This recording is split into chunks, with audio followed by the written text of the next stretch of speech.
मैं अपने बच्चे को इस उम्मीद में लेके गया था कि वहाँ इलाज हो जाएगा, वहाँ जदीद टेक्नोलॉजी है। मेरे बच्चे का इलाज मुकम्मल नहीं हुआ। हम लोग अपनी वाइफ को वहाँ छोड़ के आए, अपने बच्चों को वहाँ छोड़ के आए। बच्चे मेरे रोए, उनसे बहुत आजीज़ी करी कि भाई हमारे फैमिली को जाने दें। इमरजेंसी में हमें ऐसा आना पड़ा कि अधूरी हो गई हमारी फैमिली, हमें बांट दिया गया है। जंग से नुकसान ही है, मसले का हल नहीं है। देखिए, लड़ाई झगड़ा अपनी जगह है, मगर आम आदमी को इसमें बहुत बड़ा नुकसान होता है। मैं अपने बच्चों को हंसी खुशी, हम दोनों फैमिलियाँ गई थी कि मेरे बेटे का इलाज भी हो जाएगा जिस मकसद से जा रहे हैं। और मेरी जो वाइफ है वो अपनी मदर से भी मिल लेंगी, उनकी भी तबीयत सही नहीं रहती, उनके फादर की भी डेथ हो गई थी, तो उनसे मिलाने के लिए 6 साल के बाद मैं गया हूँ। 2019 में गया था और वहाँ से ये इमरजेंसी में हमें ऐसा आना पड़ा कि अधूरी हो गई हमारी फैमिली, हमें बांट दिया गया है। दोनों फैमिलियों को बांट दिया गया। हम लोग अपनी वाइफ को वहाँ छोड़ के आए, अपने बच्चों को वहाँ छोड़ के आए। तो मैं गुजारिश है कि जल्द से जल्द जो है मेरी वाइफ को मुझसे मिलवा दें, मेरे बच्चों से मिलवा दें। मेरे बच्चे का इलाज मुकम्मल नहीं हुआ।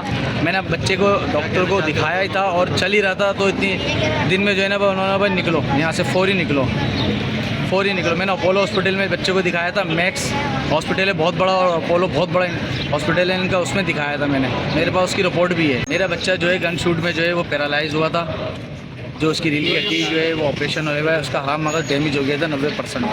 मैं अपने बच्चे को इस उम्मीद में लेके गया था कि वहाँ इलाज हो जाएगा, वहाँ जदीद टेक्नोलॉजी है, इस वजह से लेके गया था, मगर वहाँ भी इलाज नहीं कर पाया और इमरजेंसी में उसको मैं लेकर। मेरी जो वाइफ है वो इंडियन नेशनल है, दिल्ली की रहने वाली है, मैं कराची का रहने वाला हूँ। वो मेरे मामू की बेटी है रिश्ते में। उनका वीज़ा नहीं लगा था, वो हर 3 महीने का यहाँ वीज़ा बढ़ता है और फिर जब वो यहाँ से जाती हैं तो अपनी रवानगी लिखवा के जाती हैं, और जब वहाँ से आती हैं तो पाकिस्तानी एम्बेसी से वीज़ा लगवा के फिर हमारे साथ आती हैं। हम साथ जाते हैं और साथ ही आते हैं। अब तो हम बढ़ गए हैं, अकेले आए हैं हम लोग। इंडियन नेशनल थी, इस वजह से नहीं अकेले। इंडियन नेशनल बिल्कुल भी बॉर्डर क्रॉस नहीं कर सकते। बच्चे मेरे रोए, उनसे बहुत आजीज़ी करी कि भाई हमारे फैमिली को जाने दें, हम सबको एक साथ जाने दें। उन्होंने बोला नहीं, ये नहीं जा सकती, हमें वहीं तकसीम कर दिया गया और हम अकेले वहाँ पर आए। बहुत फैमिलियाँ ऐसी हैं, बहुत सारी हैं, एक नहीं हम नहीं, बहुत फैमिलियाँ जिनको बांट दिया उन्होंने। छोटे छोटे बच्चों तलक को निकाल दिया गया है और वो अकेले आए। उनके जो है ना पिता, उनके जो हस्बैंड है वो अकेले लेकर आए। देखिए, लड़ाई झगड़ा अपनी जगह है, मगर आम आदमी को इसमें बहुत बड़ा नुकसान होता है, बहुत नुकसान होता है। उसकी सज़ा जो है पूरी कौमों को भुगतना पड़ती है। तो ये नहीं होना चाहिए। आप रास्ते खोलें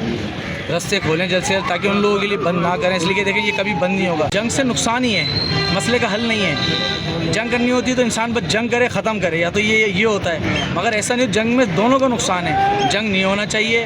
बैठ के बात करें, मसले का हल निकालें और इन चीज़ों पे काबू करें। जो दहशतगर्द हैं, जिन लोगों ने भी करा है, उन लोगों को कड़ी से कड़ी सज़ा दें, उनको कड़ी से कड़ी सज़ा दें, ताकि जो है इसका खमियाजा जो है वो आम लोगों को भुगतना पड़ता है।